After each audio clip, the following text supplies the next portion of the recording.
ओम शांति। आज 21 मार्च 2021 है और आज बाबा के अव्यक्त रूप से चले हुए मधुर महावाक्यों को स्पष्ट करेंगी आदरणीय आशा दीदी। आज की मुरली की रिवाइज डेट है 22/11/1987 और आज की मुरली की हेडलाइन है मदद के सागर से पदम गुणा मदद लेने की विधि। तो पहली बार हमने सुना है कि बाबा मदद के भी सागर हैं, शांति और प्रेम के तो हैं ही, लेकिन मदद के भी हैं। तो बाबा के महावाक्यों को सुनेंगे। तो बाबा ने कहा, आज बाप दादा अपने चारों ओर के हिम्मतवान बच्चों को देख रहे हैं। आदि से अब तक हर एक ब्राह्मण आत्मा हिम्मत के आधार से बाप दादा की मदद के पात्र बनी है और हिम्मते बच्चे मदद बाप के वरदान प्रमाण पुरुषार्थ में नंबरवार आगे बढ़ते रहे हैं। तो बाबा ने कहा, ब्राह्मण जन्म लेते ही पहली हिम्मत कौन सी धारण की है? पहली हिम्मत जो असंभव को संभव करके दिखाया, पवित्रता की विशेषता की धारणा। बाबा ने जो विधि बताई वो है हिम्मत बच्चे मदद बा।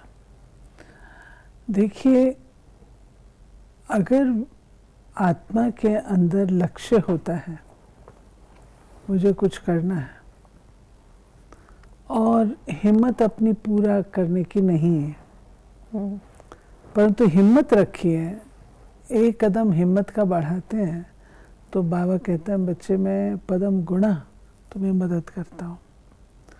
अगर हम हिम्मत की उंगली बाबा को देंगे ही नहीं तो बाबा किसे मदद करेगा? तो हमें हिम्मत रखनी है, तब बाबा मदद देगा। ये बात बाबा ने कही, ये है विधि। और जो बाबा ने कहा मदद का सागर हूँ, बहुत सुंदर प्यारा महिमा का शब्द है। किस हाल में वो हमें मदद नहीं करता। बाबा कहता है सिर्फ तुम मुझे प्यार से याद करो, मैं हाजिर हूँ। तुम मेरे पास आओ तो सही, अप्रोच तो करो। बाबा मदद नहीं करते, नहीं, बाबा हर वक्त हर बात में जो मर्यादा युक्त है उससे बाबा मदद करता है। अगर बाबा मदद नहीं करे तो हम अपने आध्यात्मिक विकास में आगे नहीं बढ़ सकते हैं। हमारी जो आत्मा की स्पिरिचुअल स्ट्रेंथ, उसका बढ़ने का साधन बाबा की मदद है। यहाँ तक मदद करता है कि आपको सोचने भी नहीं देता, संकल्प भी चलाने नहीं देता। आपकी सोच और संकल्प से पहले वो कार्य कर देता है या सिग्नल दे देता है। तो ऐसे बाबा की मदद लेना ये भाग्यशाली के हाथ में है। हिम्मत रखें तो बाबा मदद देगा। तो बाबा ने ये कहा कि हिम्मत से दृढ़ संकल्प किया कि हमें पवित्र बनना ही है और बाप ने पदम गुणा मदद दी कि आप आत्माएं अनादि आदि पवित्र थीं, अनेक बार पवित्र बनी हैं और बनती रहेंगी। नई बात नहीं है, अनेक बार की श्रेष्ठ स्थिति को फिर से सिर्फ रिपीट कर रहे हो। तो बाबा ने कहा, ये जो बात है ये जबरदस्त चीज है। इस धरती पर कोई दूसरा है नहीं, न था, न है और न होगा, जिसमें इतनी ताकत हो कि इतनी सारी आत्माओं को पवित्रता का ओरिजिनल आपका नेचर है, ये समझा करके उनको पवित्र बना देवे, संभव नहीं है। दुनिया ने इसको असंभव कहा, असंभव। और आज भी ऐसे हमारे भाई बहनें हैं युगल मूर्त, जो पवित्रता की धारणा पर चलते हैं, तो दुनिया वाले उसको असंभव समझते हैं, ऐसा हो ही नहीं सकता। क्यों?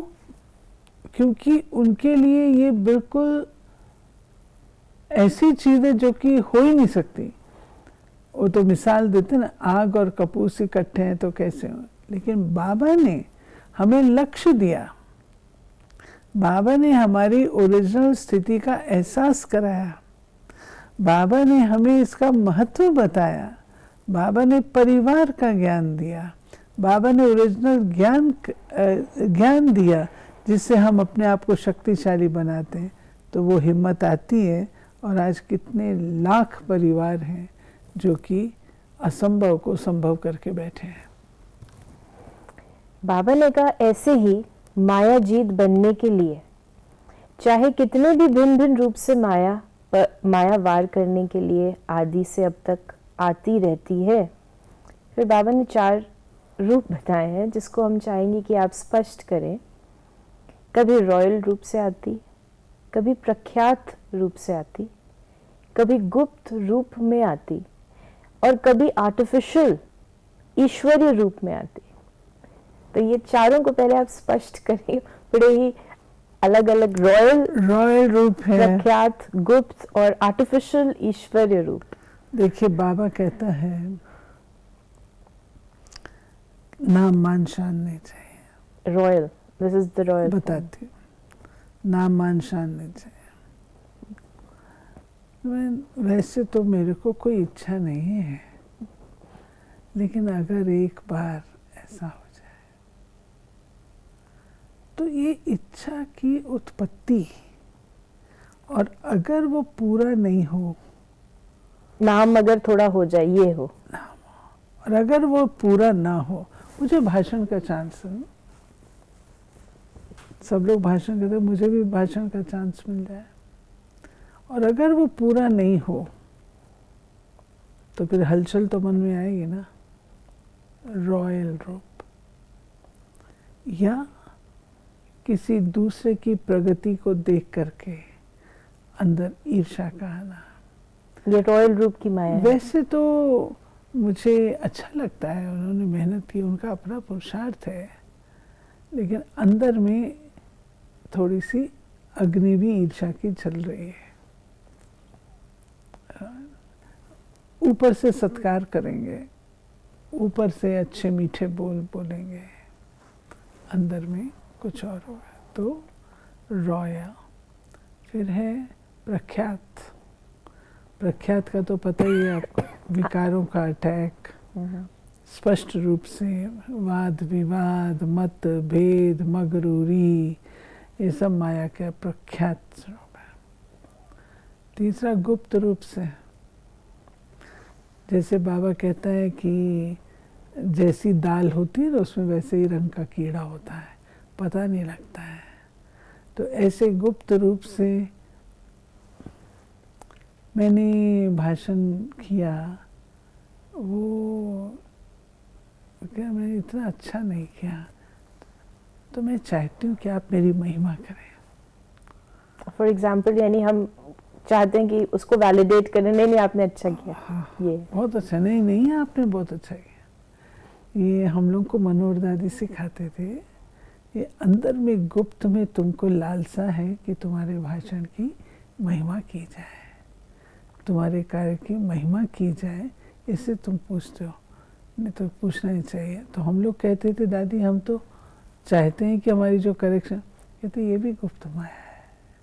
इसको थोड़ा, क्या तुमको पता नहीं कि तुम्हारी करेक्शन क्या राइट है क्या रॉन्ग है? एक इसमें सवाल उठता है, जैसे आप आगे स्पष्ट करेंगे, कि जैसे कई बार लोग कहते हैं आपने बड़ा अच्छा सुनाया, या ये काम बहुत अच्छा किया, या ये बहुत अच्छी सुंदर सेवा है, तो कहते हैं नहीं हमने क्या किया है, तो बाबा का है। तो अब ये बोलते तो हैं, लेकिन किस प्रकार से ये इंटरनलाइज हो, कैसे ये पता चले कि गुप्त माया नहीं है? ये गुप्त नहीं, ये आर्टिफिशियल ईश्वरी है।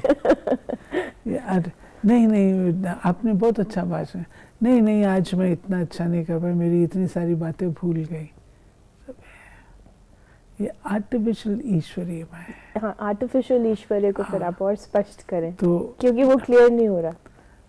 मतलब ईश्वरीय बातों को भी, ईश्वरीय ज्ञान को, ईश्वरीय बातों को भी हम लोग कई बार उसकी आड़ बना लेते हैं।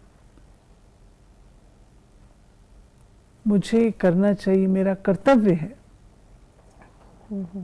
लेकिन मैं कभी ईश्वरीय मर्यादाओं को, ईश्वरीय उसको ज्ञान को आड़ बना लेती हूँ, तो वो भी एक आर्टिफिशियल प्रकार की ईश्वरीय माया है। ईश्वर माया यज्ञ के कारोबार में आना हमारे निश्चय का एक पॉइंट है। जो यज्ञ में कारोबार चल रहा है, जो निमित्त हैं, उसको सुनना, समझना, उनके अनुसार चलना। यहाँ पर कई बार क्या होता है, क्यों हमारा भी तो हक है ना, हम भी तो पुराने हो गए हैं ना, हम भी तो कर सकते हैं ना।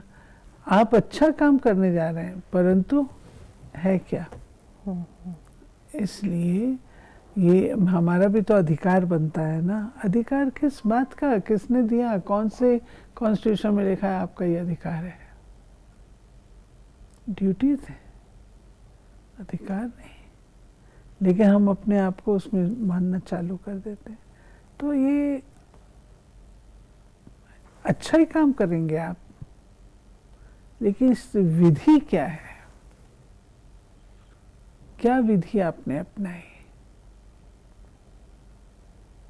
कभी प्रेशर डालना अपना काम कराने के लिए, इसको हम कहेंगे ईश्वरीय माया है। आप सेवा का कार्य कर रहे हैं, तो प्रेशर क्यों? या मैं इस चीज का इंचार्ज हूं, मेरे से बिना पूछे क्यों? आपको क्यों कहा जाता, मुझे क्यों नहीं कहा जाता? ये सब चीजें बहुत कड़ा क्या कहूँ, जाल है। तब बाबा कहता बहुत सीधे होके चलो मेरे साथ, बहुत सीधे होके चलो। इन्हीं चीजों में हम फंस जाते हैं। नतीजा ये होता है इसका, माया क्यों है? नतीजा ये होता है, आज आप ये कर लीजिए, व्यक्ति प्रेशर में आपका काम भी कर देगा, आपकी बात सुन भी लेगा, आगे से अटेंशन रखेगा कि मुझे ये नहीं करना है, तो आपकी तो प्रगति रुक गई ना। माया ने चपेट मार दी ना आपको। इसलिए हमको बाबा के आगे झुक करके चला, झुक झुक मर मर सिख सिख। ये इसके लिए ईश्वरीय आर्टिफिशियल जो है उसमें काम। बाबा की मुरली तो बहुत विशेष है आज, जिसमें कई पॉइंट्स हैं, लेकिन समय कम है, तो हम एक दो और पॉइंट्स लेंगे।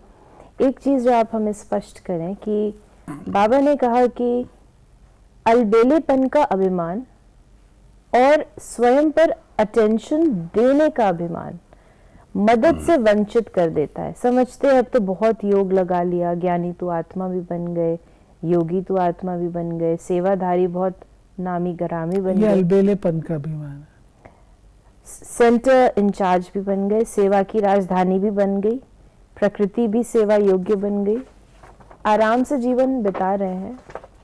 ये अटेंशन रखने में अलबेलापन। इसलिए जहां तक जीना है वहां तक पढ़ना है। तो भविष्य निश्चित होते भी बाबा ने बाबा का भी एग्जाम्पल दिया, लेकिन जो बाबा कहते हैं अलबेलेपन का अभिमान और स्वयं पर अटेंशन देने का अभिमान, तो स्वयं पर अटेंशन देने का और अलबेलेपन का। आपको बहुत अच्छा समझते हैं, मैं बहुत अच्छी पुरुषार्थी हूँ।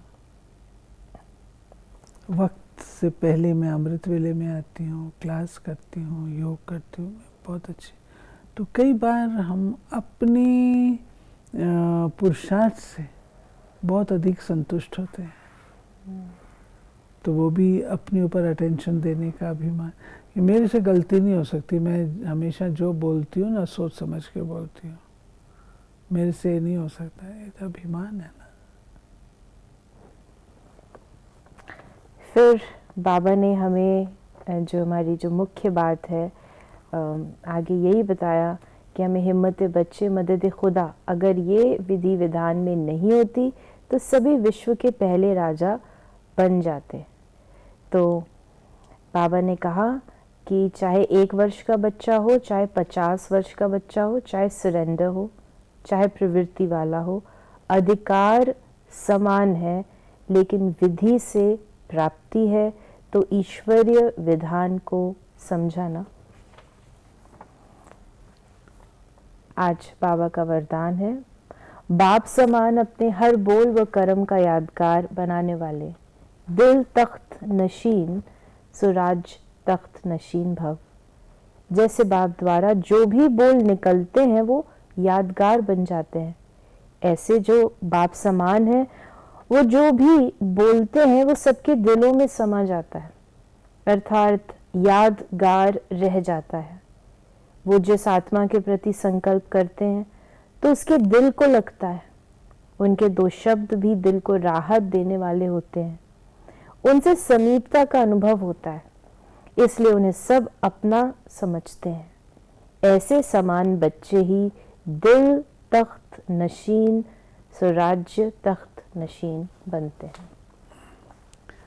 मूल बात है बाबा के दिल तख्त को जीतना, बाबा के दिल तख्त को जीतना और ब्राह्मण परिवार के दिल तख्त को भी जीतना। जब ये होगा तब हम राज्य तख्त नशीन होंगे। स्लोगन है, अपनी उड़ती कला द्वारा हर समस्या को बिना किसी रुकावट से पार करने वाले उड़ता पंछी बनो। अपनी उड़ती कला द्वारा हर समस्या को बिना किसी रुकावट से पार करने वाले उड़ता पंछी बनो। तो ये थे बाबा के आज के महावाक्य। यदि आपके मन में कोई प्रश्न है इस मुरली से संबंधित तो आप उसे हमें मैसेज या व्हाट्सएप कर सकते हैं 8826599309 पर। ओम शांति।